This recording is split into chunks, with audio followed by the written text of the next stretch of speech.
Good morning, everyone. My name is Holly Vasquez, and today I would love to talk to you about bullying. I think it's devastating how much bullying takes up our society. But first, before I dive into that, I would like to tell you a little bit about myself. I was born in Georgia, but I moved to North Carolina around the age of 4. My life was everything a 4-year-old could want. I ran, I played, had the most amazing family a girl could ask for. Had a little brother, a mom that just loves beyond every means. My dad was always working, always so hard. Well, on the morning of October 29th, 1990, I was 6 years old. I was in a devastating car accident with a drunk driver. He was on the wrong side of the road, but I can paint the picture for you. Well, I hit the windshield and went into an instant coma. I remained in that coma for 45 days.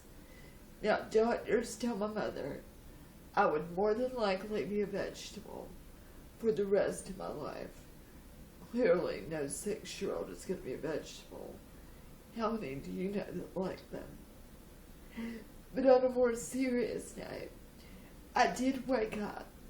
However, due to an open brain injury, I sustained injuries such as spasticity, which you can kind of see a little bit in my speech, but it's come a long ways. I also have dystonia, the inability to use my left hand, and I walk with a severe limp.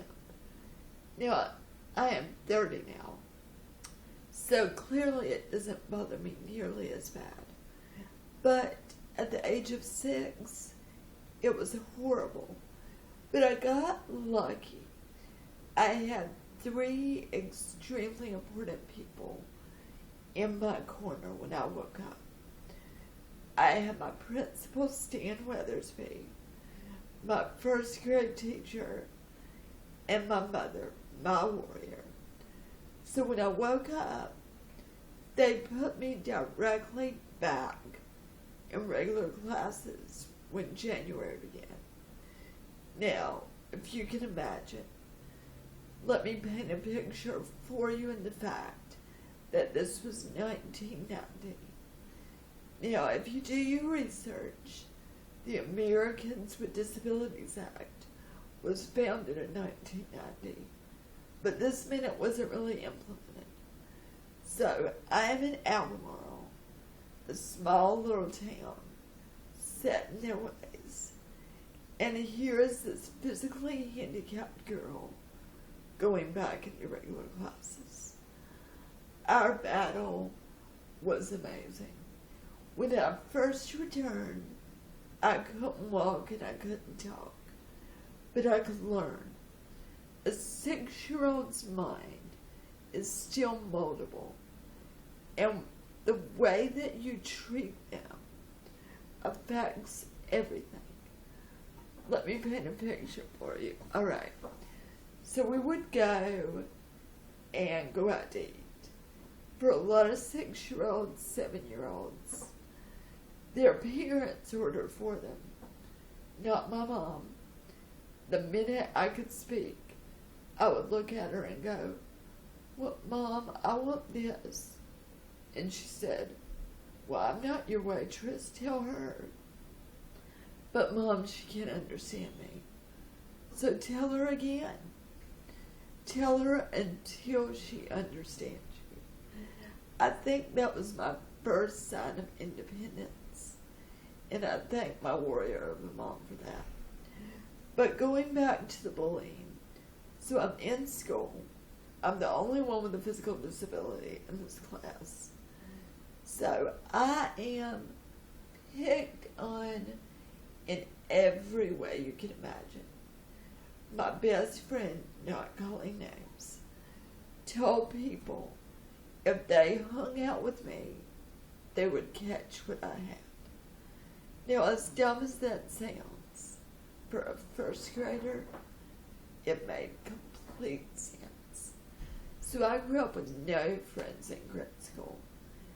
Nobody wanted to hang out with me. I went through the normal things where I liked a guy, and of course he said he'd rather eat dog crap than go out with me. But everybody experiences that, right? But what else I faced was being spit on, pushed down steps, laughed at, called every name in the book, loser, cripple, retard, all these, which I take a minute to remind you that around kids, be careful what you say. They retain everything. So if you're sitting there and going, God, that person's such a cripple, such a dummy, such a this, they retain it. And then they use it. And they have that excuse. But I go off what I'm wanting to talk about. So, other things. I was shunned. I was like a leper. Do not hang out with her. It really broke my heart, making sure I cover everything. I think the funniest thing was the way that we dealt with it. Now, you have to understand the bullying did not stop in grade school. It followed me through middle school. It followed me through high school. However, I have my mom. And my mom is she's one of the most wonderful people I know. Because in recess, in grade school you have recess. Well, I was always picked last. So the best way, you'll have to forgive me, I haven't had my coffee or my caffeine today.